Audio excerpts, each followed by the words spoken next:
Namaste. I am Achla Bhupendra, Chairperson of Sustainable Future Foundation, SFF.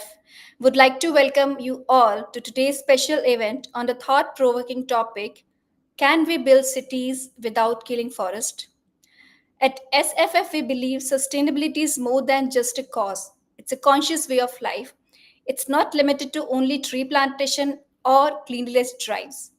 It's about the choices we make every day in our homes, our workplaces, our communities, whether in cities or in villages. Sustainability means using our resources wisely, living with balance and intention, and choosing responsibility over excess. Through initiative like this, SFF bring people together, student, educators, professional, artists and storytellers to build a collective understanding of how we can live more sustainably. We also work closely with corporates and organizations to align them with global sustainability goals SDG and reporting practices, encouraging responsible growth and thoughtful action. What makes today's session truly special is that it's being led entirely by school students. At SFF, we believe young people are not just the leaders of tomorrow, they are change makers of today. Their clarity, creativity, courage can guide us all together in wiser decision making. We are joined by three bright young speakers. I welcome you all, each bringing their own spark to the discussion. My first speaker is Laya Niwas, grade 7 Asian International School Ruiz. She is a pretty, thoughtful, and full of creative ideas. My second speaker is Khevna Sohaliya, grade 7 Asian International School Ruiz. She is also very pretty, energetic, articulate, and a neutral communicator. My third but the best student is Avika Sharma, grade 8, James William School, Sharjah. She is beautiful, pretty, expressive, insightful, and wise beyond her years. And the wonderful host, obviously, of our today's session, Ms. Peehu Bhupendra, a confident and a curious grade 7 student from Asian International School, Ruiz. Peehu is passionate environment enthusiast, an avid reader of natural science, and a perfect young leader to steer this meaningful conversation we are going ahead. So, before we begin the main discussion, let us start on a positive and a peaceful note by invoking divine energy through the shloka. I now invite our young speaker Laya Niwas to lead us in the auspicious chanting of Saraswati Vandana. Laya, please come. Good evening, everyone. Let us invoke blessings of God Saraswati Saraswati Vandana. Om Saraswati Namastubhyam Varade Kamarupini Vidyarambam Karishyami Siddhye Bhavatu Me Sada. Oh. Thank you, Laya, for that beautiful and calming start to our event. And now it's my great pleasure to invite our host for the today session, Ms. Peehu Bhupendra, a bright and confident grade 7 student, to take us forward with the program. Peehu, the stage is all yours. Thank you so much, Achla ma'am, for inviting me on stage. As she just said today's topic is very important and also exciting because we're asking a big question. Can we build cities without cutting down forests? I'm speaking on behalf of the Sustainable Future Foundation, and I warmly welcome all the students, teachers, parents, and nature lovers who are with us today. So, why are we talking about this? Because the world is changing fast, cities are growing bigger and busier. By the year 2050, about 2 out of every 3 people will live in cities. But as cities grow, forests shrink. Every year, we lose over 10 million hectares of forest. That's like losing a forest the size of South Korea every year. This is not just a number, it's a warning. Forests help cool the air, clean water, stop floods, and are home to many animals and birds. But cities cause 70% of the world's population. And when we cut down forests to build roads and buildings, we make the climate problem worse. But here's a hopeful thought. What if we could build cities and save forests too? Imagine this: rooftops full of plants, roads with trees on both sides, old buildings turned into green towers, and for every tree cut, three new ones planted. This is already happening in some cities, and we can do it too. Today, we learn what's working, what's not, and what we all can do, including students like us, to protect nature and build a better future. So let the show begin. I'm truly excited to welcome you all to the very special part of our event, the panel discussion. We have a wonderful panel of young, bright minds who will help us to explore today's important question in deeper and more thoughtful ways. Let me introduce our amazing speakers. First, Laya Niwas, Grade 7, Asian International School Race, always bubbling with creative and thoughtful ideas. Second, Khevna Sohaliya, Grade 7, Asian International School Race, full of energy, clear in her thoughts, and a confident speaker. Third, Avika Sharma, Grade 8, GEMS Millennium School, deeply insightful, expressive, and passionate about nature. Together, let's discover how cities and forests can become partners, not rivals. Let's begin our panel discussion. And now it's time to hear from our young panelists who are full of fresh ideas and thoughtful insights. Let's dive into our discussion with a very important topic: the role of forests in our lives and our cities. We often hear people say forests are the lungs of the earth, but they do so much more. They cool our streets, clean our water, give us fresh air, and even lift our mood when we are feeling low. So, Laya, here's my first question for you to get us started. Forests are called the lungs of the earth, but they also cool streets, clean water, and lift our mood. So, Laya, what do forests give us that cities really need? That's such a great question, Pihu, because it makes us stop and think about something most people take for granted. Forests aren't just patches of trees far away from our cities, they are powerful living systems that offer exactly what modern urban life is missing. In fact, forests give us everything cities are struggling to create artificially. Let's break it down. First and most obvious, which is clean air. Forests are nature's air purifiers. They absorb carbon dioxide, the very gas overheating our planet. One single large tree can provide oxygen for up to 4 people a day. In cities where we deal with car fumes, smoke, and dust, the need for clean air is critical. We build machines to purify the air indoors, but forests do it for free, naturally and constantly. Cities need that. Second is cooler temperature. Forests and trees provides shade and release water vapor through the leaves through the method of transpiration, which cools the surrounding area. In cities, this is the exact opposite. Buildings, roads, and cars create what's called a heat island effect, where temperatures are much higher than in rural and forested areas. That's why cities are always hotter and more exhausting in summer. Planting trees or keeping natural forest zones nearby can drastically reduce the heat and make urban life more bearable. Third is biodiversity and balance. Forests are home to country species of plants, animals, insects, and fungi that all work together in harmony. Cities, by contrast, often push nature out, leaving behind concrete landscapes with little space for other life forms. But biodiversity is essential. It keeps ecosystem healthy, pollinates food, it protects against disease. When cities create space for urban forest or preserve natural areas nearby, they reintroduce this life and balance into the system. Fourth is very important point, which is mental health and emotional well-being. Spending time in forest has been scientifically proven to reduce stress, and anxiety and even symptoms of depression. It's called forest bathing, and it's become a real practice in places like Japan. You know why? Because our brains are wired for nature.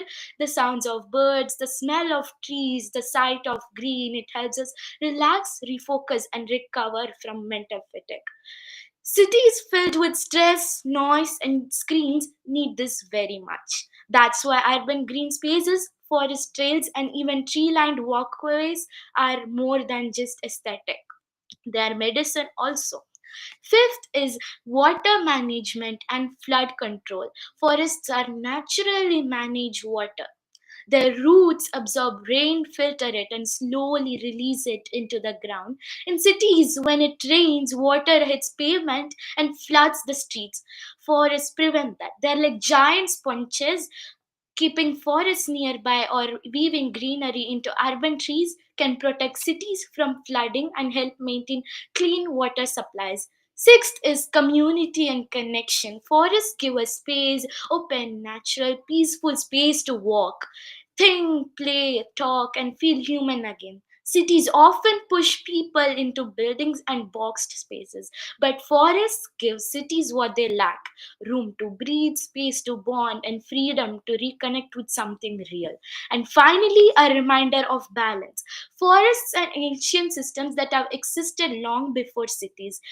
They remind us that growth doesn't have to mean destruction, that silence can be healing, that life isn't just about productivity, it's also about connection, rhyme, and peace. Cities grow fast, but forests grow right, and maybe we need a little more of the wisdoms in our lives today.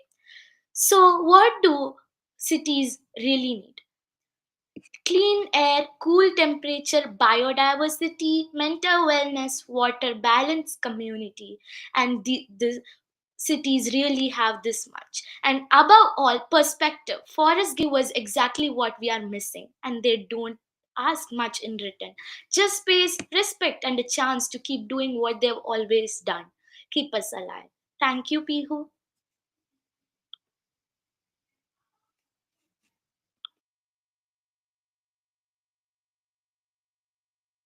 Forests support environment, but also our health, happiness, and future. But if forests are so important, then why do we keep losing them? Let's dig a little deeper. Avika, here's a question for you. Why do cities spread into forests instead of using empty spaces they already have? We're eager to hear your thoughts. Thank you, Peehu, for that question. That is actually a worldwide question where everyone wonders why cities often expand into forests. It's because it's cheaper, faster, and more convenient for developers. Forest lands on the outskirts of cities usually cost less and doesn't come with the same challenges as working within the city, like demolishing old buildings, dealing with legal engagements, or upgrading outdated infrastructures. It's often viewed as a vacant land, even though it's full of ecological value. On the other hand, the empty plots inside the cities are often legally complicated. Some of the privately owned places are difficult to acquire, and others may be polluted industrial zones, which we call brownfields, that require really expensive clean up before anything can be built. Developers may also face local protest or resistance from communities if they try to build too close or to residential areas or heritage areas. And so, to avoid delays or higher costs, builders push towards the forest fringe. But in doing so, they take a dangerous shortcut. Urban spawns into forests destroys biodiversity, displaces wildfires, worsens air quality, and increases our carbon footprints. It leads to more traffic, more infrastructure strain, and less climatal resistance. We need to change this mindset. Instead of treating forests as a wasted space, we should recognize them as living infrastructures, just as important as roads or buildings. Smart, sustainable cities don't expand outwards without thought. They grow inwards with care. If we invest in renewing the spaces we already have, we protect both nature and the future of our urban life. Thank you.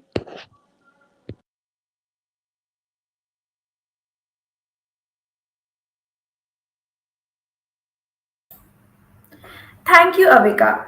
That gave us a clear picture of how cities often expand without proper planning, and how that puts forests into danger, even when other spaces are available. Now let's think about what happens after trees are cut down. Forests just don't disappear quietly. Their loss creates real changes in the world around us. So, Kevna, here's your question. When we cut trees, how does it change the weather, the heat, and the animals around us? We're excited to hear your thoughts on this amazing topic. Thank you for asking me this amazing question. I'm really excited to answer it because it's something that matters a lot and affects everyone, even if they don't always notice it. Trees are more than just tall plants with leaves, they're a part of Earth's life system. When we cut down trees, we don't just lose wood, we lose clean air, shade, coolness, animal homes, and even peace and balance in nature. The biggest change we notice in weather is the carbon dioxide. Trees help to keep the weather calm and balanced. They take in carbon dioxide, a gas that traps heat and gives out oxygen, the air we breathe. If we cut down too many trees, there is more carbon dioxide in the air, and that causes global warming, which makes the weather hotter and sometimes wild. Without enough trees, the Earth's air blanket becomes too thick and keeps more heat trapped inside, like a greenhouse. That means summers get hotter, winters may feel strange, and rain becomes uneven. Some places may get too much rain and flood, while others don't get enough and go through droughts. This hurts farming, water supply, and even the food we eat. Also, trees don't just clean the air, they cool it through a process called transpiration. Trees release water vapor through their leaves, which adds moisture to the air. Think of it like a nature's air conditioner. When we remove too many trees, this natural cooling system is gone and cities heat up. This is called the urban heat island effect, where areas without trees become way hotter than places with trees.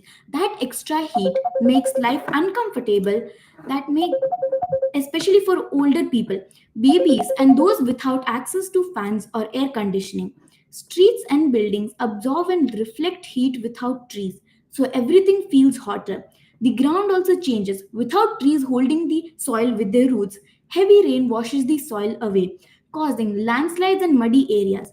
That dirt can pollute water and hurt fish and plants. Without trees, there's nothing to hold the water in the soil, so land becomes very dry and cracked. Animals are another big part of the picture.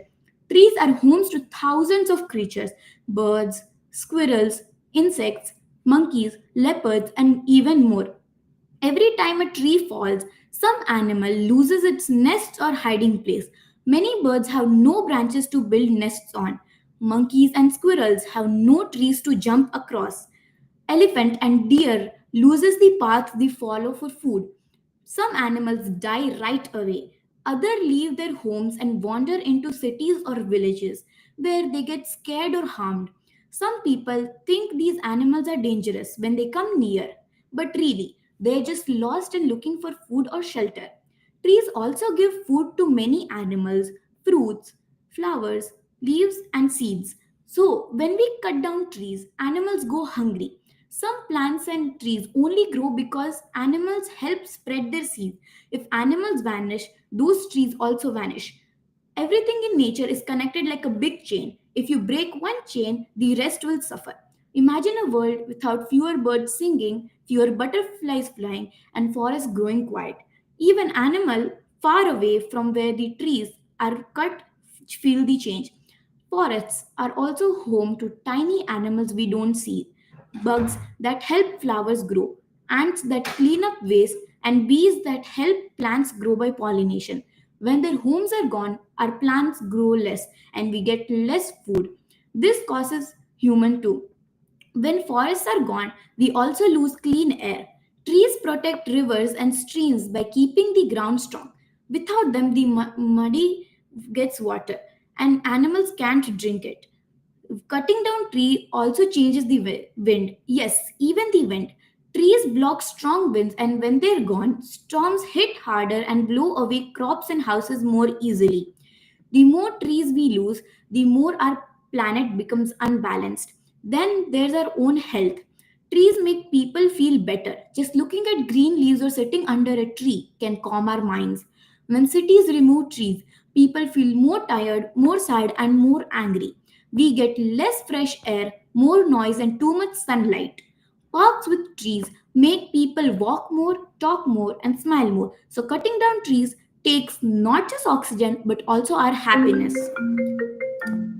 Every time we cut down tree, it changes the planet a little. And when we do it again and again, the change becomes big and sometimes hard to fix. It affects the sky, the rain, the animals, the soil, and the people. It affects everything. That's why we must think carefully before cutting down trees. Maybe we can build around them, maybe we can plant more of them, and maybe we can protect the forest left.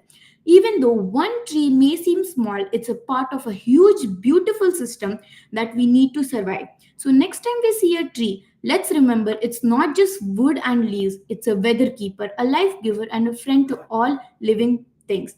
Thank you. Thank you, Khevna. You explained it so well. Cutting down trees doesn't just take away greenery, it changes the climate, increases heat, and takes away home from countless animals. It's a chain reaction that affects us all. But there's something hopeful. Some places around the world are finding smart ways to build without destroying nature. Laya, back to you with this question. Can you name a place where people built new buildings but still kept most of the trees? We'd love to hear about an example that shows how cities and forests can grow together. That's a really thoughtful question, Pihu, because when we think of cities growing, we often imagine bulldozers, cranes, and sadly trees are being cut down.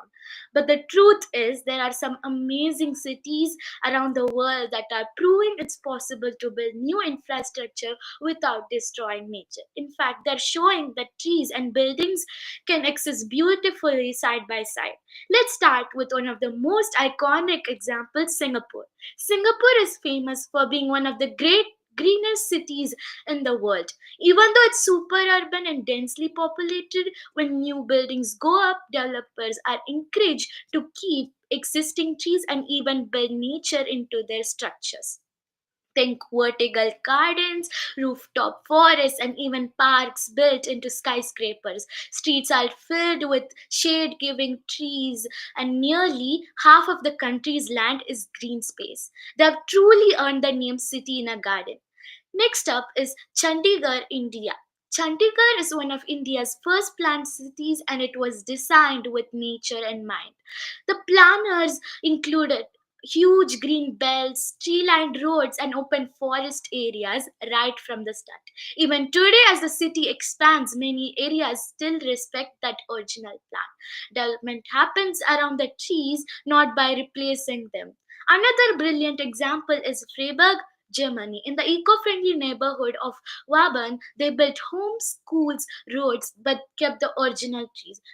Cars are limited, everything is walkable, and the old trees is often studied as a model for sustainable urban planning. Portland, Oregon in the US is also doing an impressive job. They've passed down laws that protect large trees even on private property. Developers there must either build around existing trees or plant several beautiful new ones in return. The result, a modern city filled with beautiful mature trees that cool the streets and clean the air and bring people closer to nature.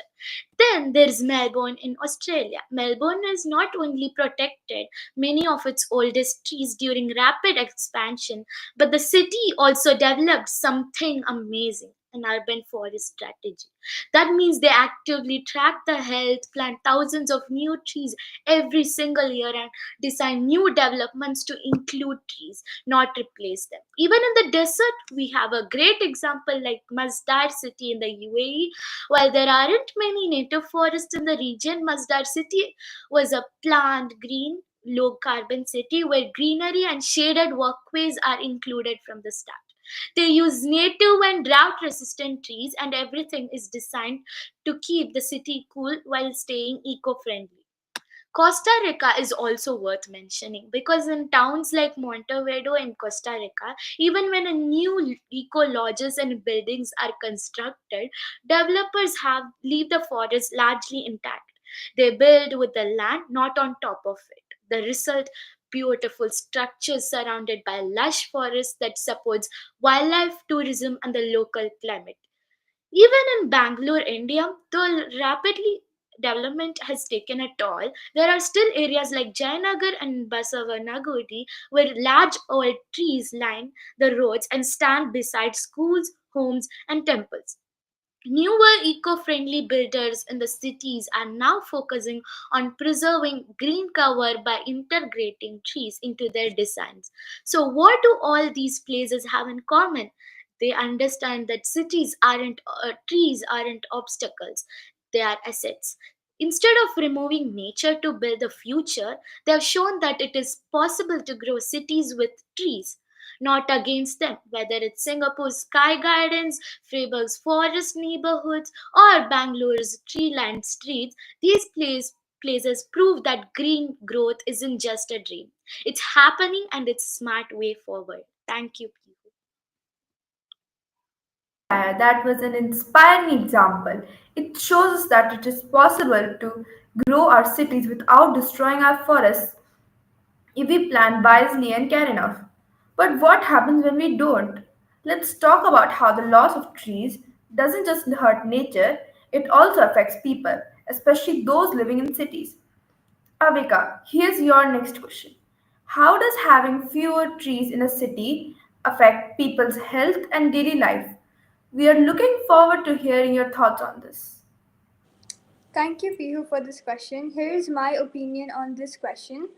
Fewer trees in a city deeply affects both our physical and mental well being. More often than we realize, trees act like nature's air purifiers. They absorb harmful gases, trap dust and pollutants, and give us cleaner, fresher air. Without them, pollution hangs in the air when we breathe, leading to serious health problems like asthma, allergies, and even heart diseases. They also keep cities cooler. In neighborhoods with little to no greenery, temperatures can rise dramatically, especially during the summer, because concrete and asphalt soak up heat. This is called the urban heating island effect, and it leads to more cases of heat stroke, dehydration, and general discomfort, especially for vulnerable groups like children and the elderly. But beyond the physical health, trees have an amazing effect on our emotional well being. Being around greenery reduces stress, anxiety, and symptoms of depression. In fact, studies show that just 20 minutes of green space can boost mood and focus significantly. This brings us to our inspiring example, Finland. It constantly ranks number one on the world's happiness index, and one key feature is its strong connection to nature. Over 73% is covered in forest, and its urban areas are filled with parks, walking trails, and tree lined streets.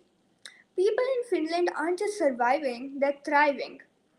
Sa- Partly because nature is woven into daily life, their models show us what's possible when green spaces are treated as priority, not an afterthought.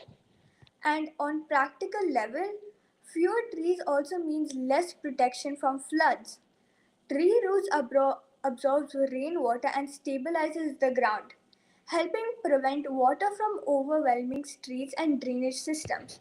So when we lose trees, we just don't lose shade or scenery, we lose clean air, mental space, and climate resilience. Investing in urban trees is one of the simplest and most powerful steps we can take to build a healthier, happier, and more sustainable city. And as Finland proves, when nature thrives, people do too. Thank you. Thank you, Avika. You've made it clear that losing trees doesn't just hurt the environment, it also makes city life hotter, unhealthier, and more expensive, and even more stressful. Trees are truly a lifeline for all of us. But it's not just humans who suffer when trees are lost. Forests are home to thousands of birds, animals, and insects, and when we clear forests for roads and buildings, they lose their homes too. So, Kevna, here's your next question. What happens to birds and animals when forests are cleared for homes and roads? We'd love to hear how loss affects wildlife and why it matters. Thank you for asking me this amazing question. I'm really excited to answer it because it helps us understand how forests aren't full of trees. They're also full of lives, voices, and families that don't look like ours but matter just as much. When people cut down forests to make homes, roads, malls, or buildings, we don't always think about the animals and the birds that already live there.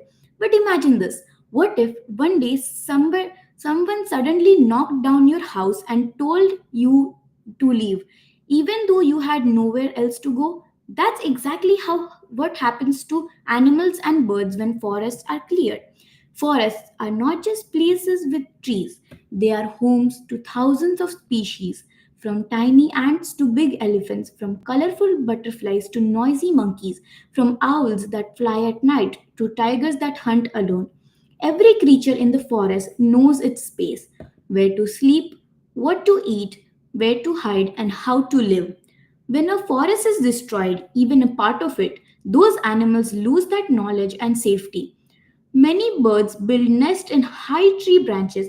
When those trees are cut, their nests fall down and break, sometimes with eggs or baby birds inside of it. These birds either die or fly away, confused and scared, not knowing where to go. Some birds only live in certain kinds of trees, so they can't just fly anywhere.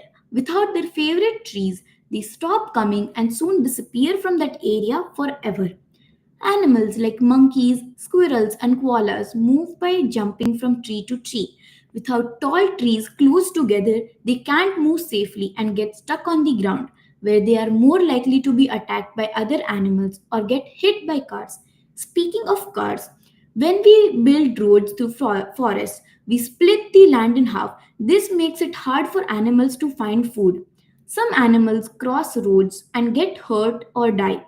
Others get trapped in smaller patches of forest that are too tiny to live in. This is called habitat fragmentation, and it is one of the biggest reasons why animals go extinct. When animals are forced to leave the forest, they sometimes enter villages or cities looking for food and water. This causes what people call human wildlife conflict. But really, it's not the animal's fault. They're just trying to survive after losing everything. Sadly, some animals get chased away, hurt, or even killed because people are scared. In some places, elephants enter farms looking for food and destroy crops. Leopards wander into cities. Bears and monkeys steal food. These situations can be dangerous for both humans and animals, and it starts with forests being cut. Birds and animals also depend on forests for more than just shelter. They find their food there: fruits, insects, smaller animals, leaves, and even water. Trees provide fruits for birds like hornbills and parrots, and leaves for giraffe and elephants. When those trees are gone, the food is gone too. Many animals starve or have to fight for very little food, and the weaker one don't survive. The whole chain gets broken. When one animal disappears, the others that depend on it are affected. If butterflies and bees vanish, flowers don't get pollinated and fewer plants grow. If predators like eagles or tigers disappear, smaller animals like rats or deer grow in number and eat too many plants, causing overgrazing. This balance hurts everyone, even people, because it causes affects farming and water. Rivers inside forests also get affected when trees are cut. Tree roots hold the soil in place. Without them, soil falls in rivers and make the water dirty. Fish can't breathe in dirty water, and trees that eat fish go hungry. Animals that drink from the river can get sick. This shows how everything in nature is connected: land, water, air, animals, and people. Light pollution and noise can also hurt animals. When forests near cities are cleared, the noise from the machines, cars, and construction scares animals. Loud voices makes it hard for them to find each other or hear danger. Lights from cities confuse birds that travel at night using the stars or the moon.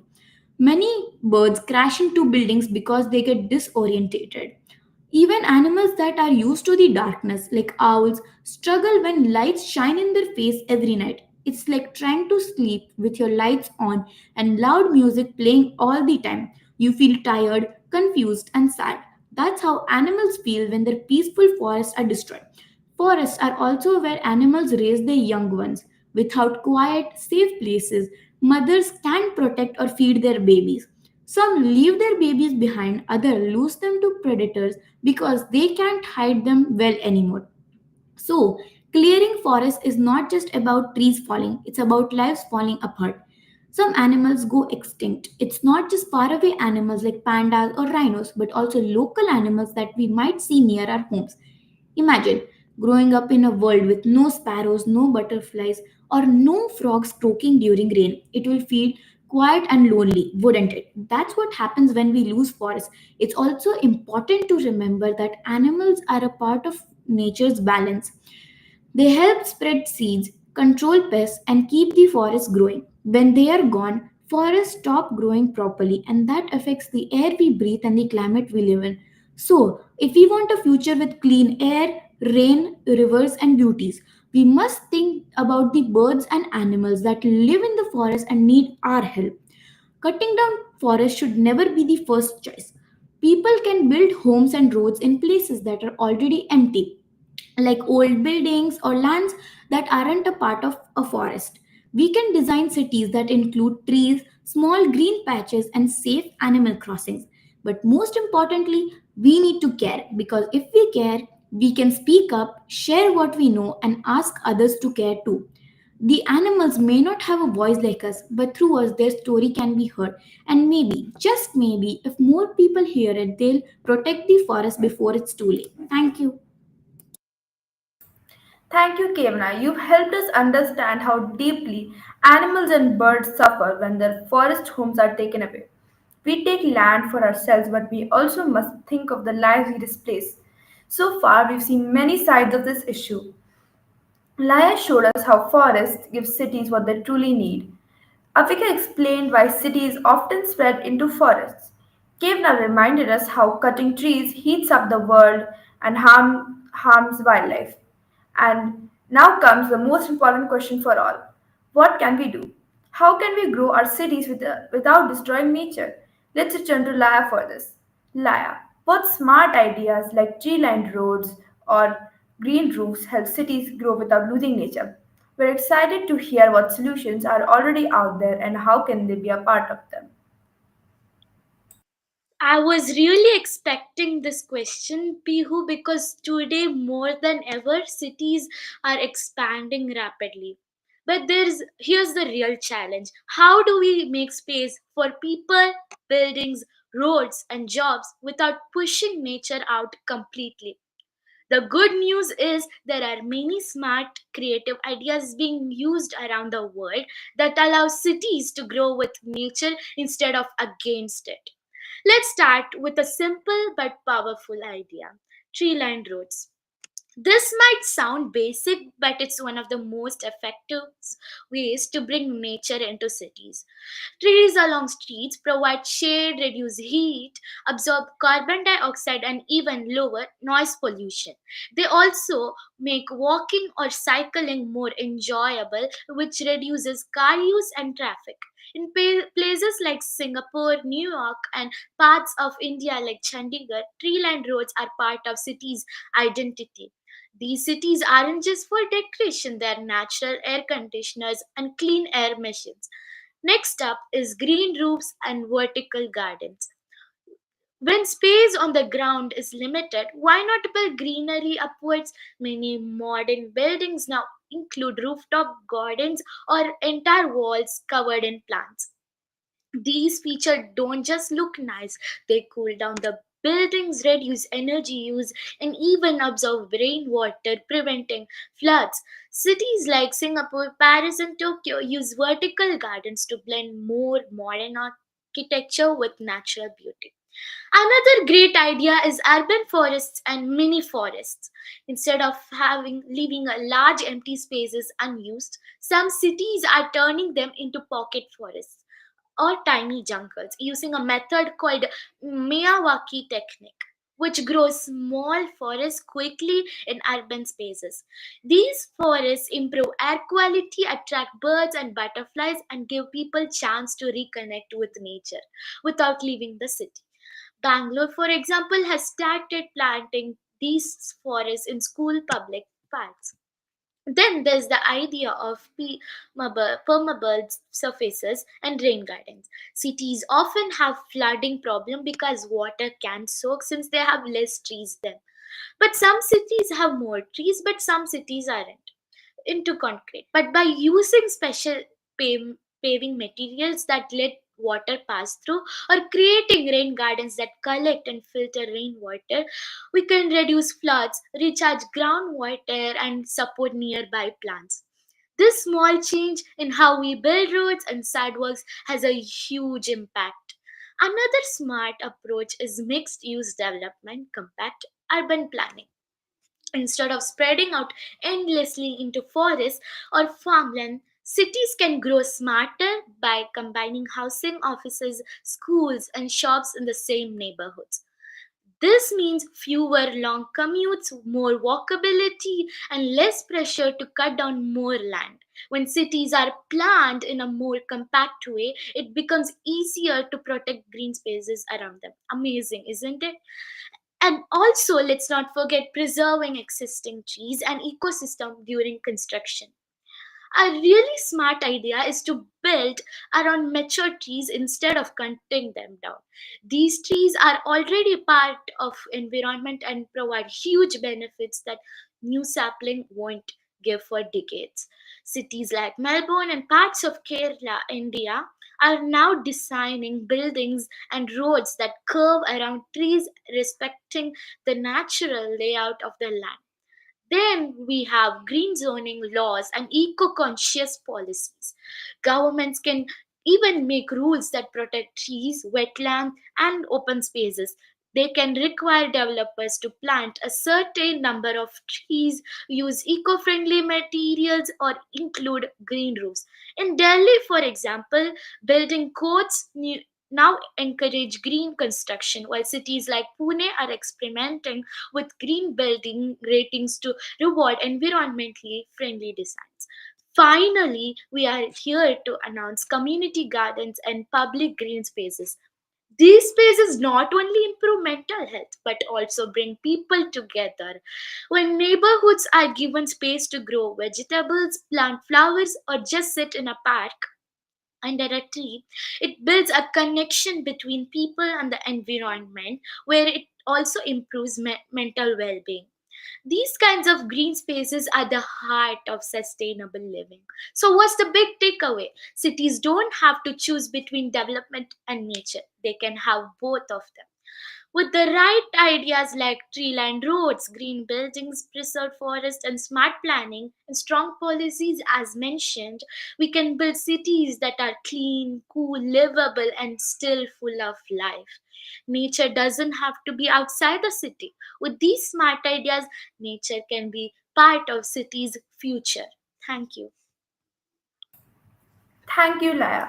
What a great list of smart and creative ideas.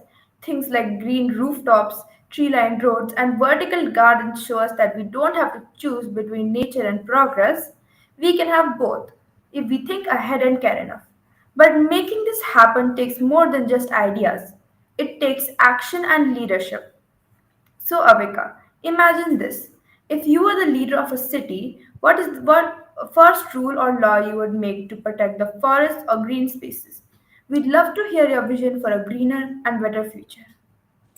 If I were a city leader, the first rule I would make is no new construction should be permitted on forest lands unless every alternative site within the city has been fully explored, publicly documented, and proven unsuitable.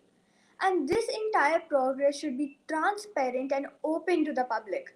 This policy should flip our current mindset. Instead of forests being the easiest option, they would become the last option.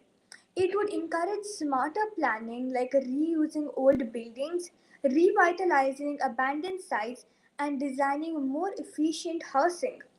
It would also encourage vertical development and mixed use spaces, reducing the pressure of spurs. Importantly, the rule would create accountability. Developers would no longer quietly bulldoze green spaces. They'd have to prove why no urban alternative could work and give communities a chance to respond. This rule puts power not just in city halls but in the hands of the public. And it's not just about saving trees, it's about protecting everything that trees protect: our climate, our biodiversity, our mental health, and our urban safety. Forests absorb flood, cool our cities, support thousands of species, and give us clean air to breathe. Removing them for short term gain causes long term damages that cannot be resolved. A rule like this would stop development, it would guide us. Cities are meant to grow, but growth doesn't have to mean destruction. With the right leadership and policies, we can build smarter, live greener, and pass on cities that are not just bigger but better.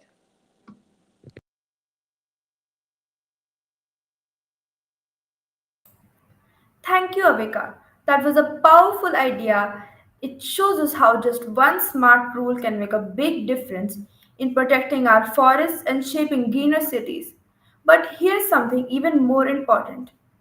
We don't have to wait to become city leaders to make a change. Even city students like us can make meaningful steps right now. So here's our final question for today.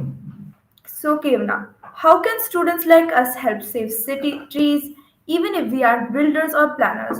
We're excited to hear how young people can become eco champions starting from today.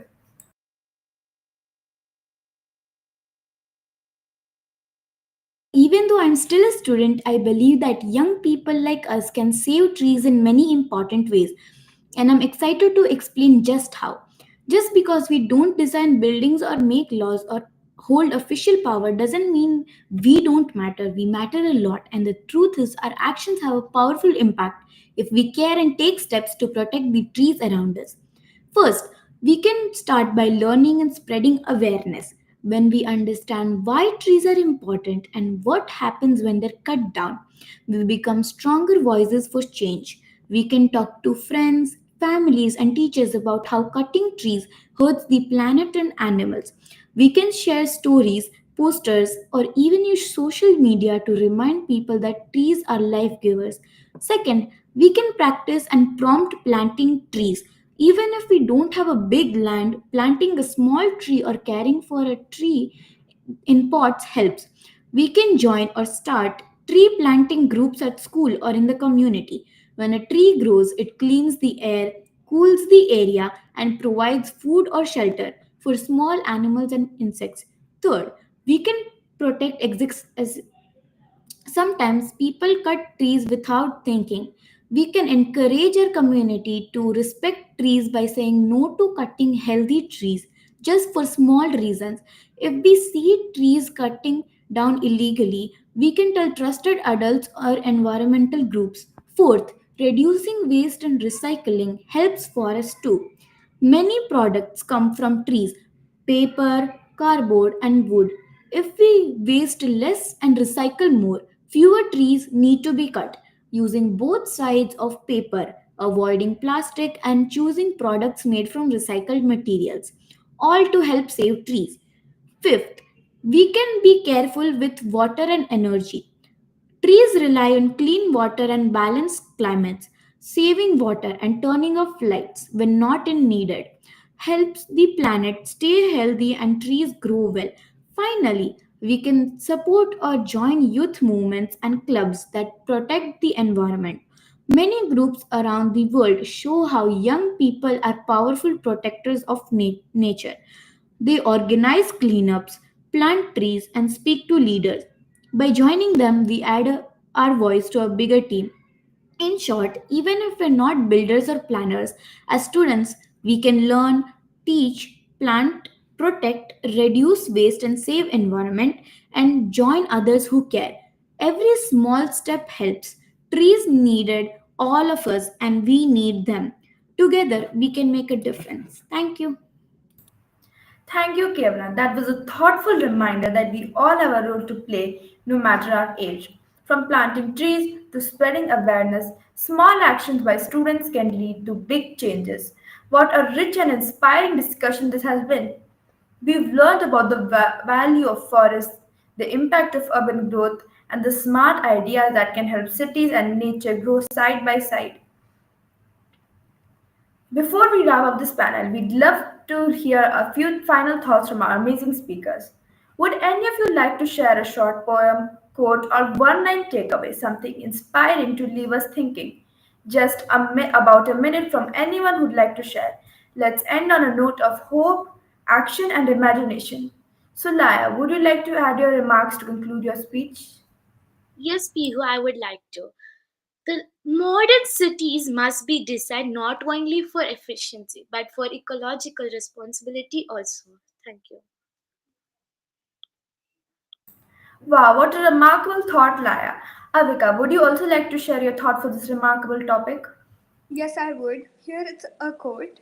If we can imagine cities full of innovation and energy, we can also imagine them full of trees, clean air, and life. The best cities are not just smart, they're alive. Wonderful, Avika. Now, Kevna, the stage is yours. Would you also like to share about the same? Yes, I would love to share a poem about it. The earth is not just rock and sea, it's home for you and home for me. Its trees give shade, and its sky give light. Its rivers sing both day and night. But now the forests cry in pain. The skies grow dark, there's acid rain. The animals are losing around, while plastic fills the seas around. Yet, hope is not a dream too far. It lives in you, just as you are. Plant a tree and use less waste. Act with kindness and never hesitate. Protect the world with all your might so future days can still be bright. One small step is all it takes. Let's fix the earth for all our sakes. Thank you. Thank you to all our brilliant young speakers, Laya, Kevna, and Avika, for sharing your ideas, energy, and insights with us today.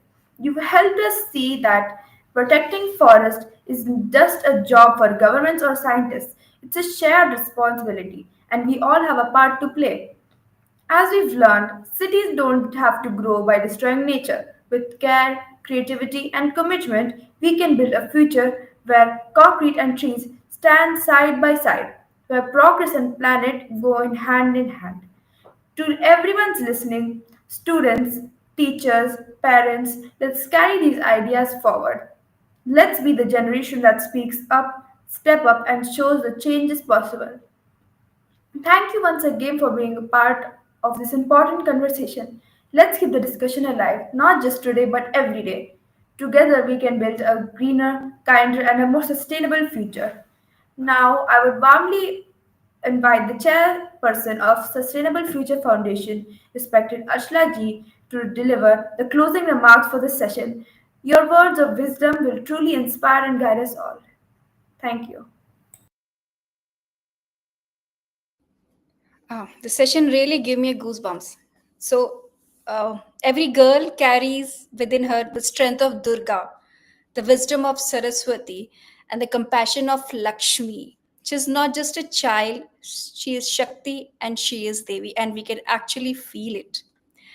And what a powerful and thought provoking session we've just witnessed, led entirely by young change makers who truly embodied that spirit within them.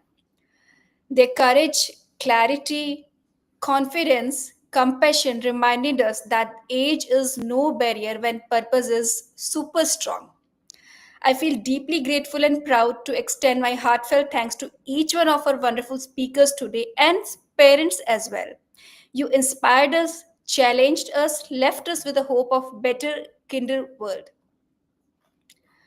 My young panelists, Laya, Kevna, and Avika, have spoken with clarity, confidence, and genuine concern for the environment.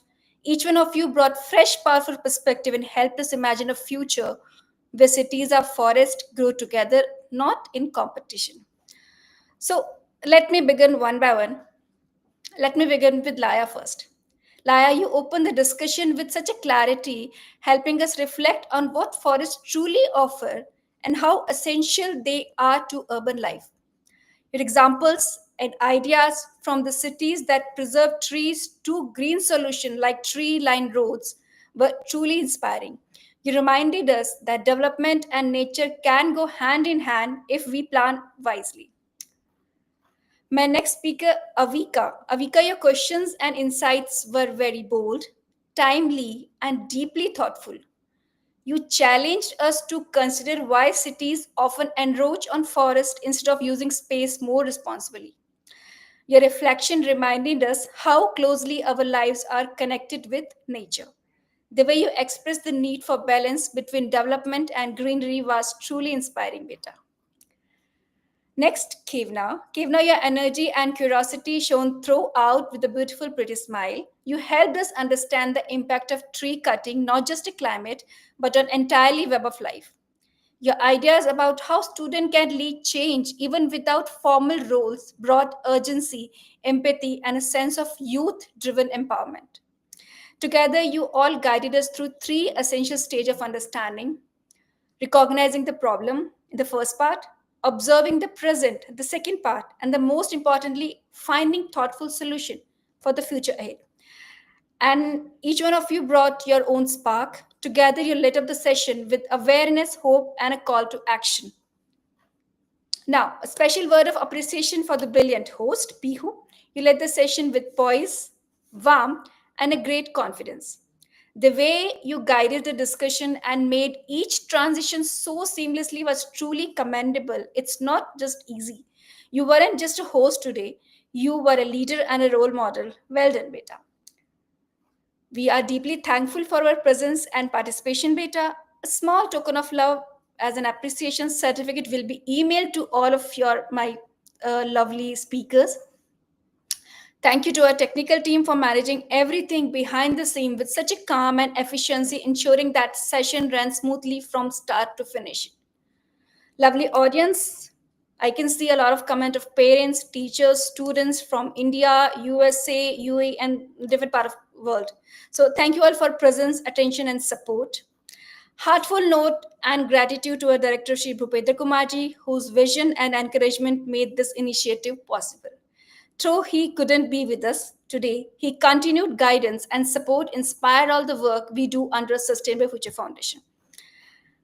And let's not stop this conversation. Let's just keep thinking, learning, and taking action. Every one of us can play a part in the change and planet urgent need. On behalf of SFF, I'm delighted to share that we will continue organizing more such engaging and meaningful events in the day to come. So stay connected. Let's grow this movement together. Thank you once again from bottom of my heart. Stay aware, stay active, stay helpful. Jai Hind.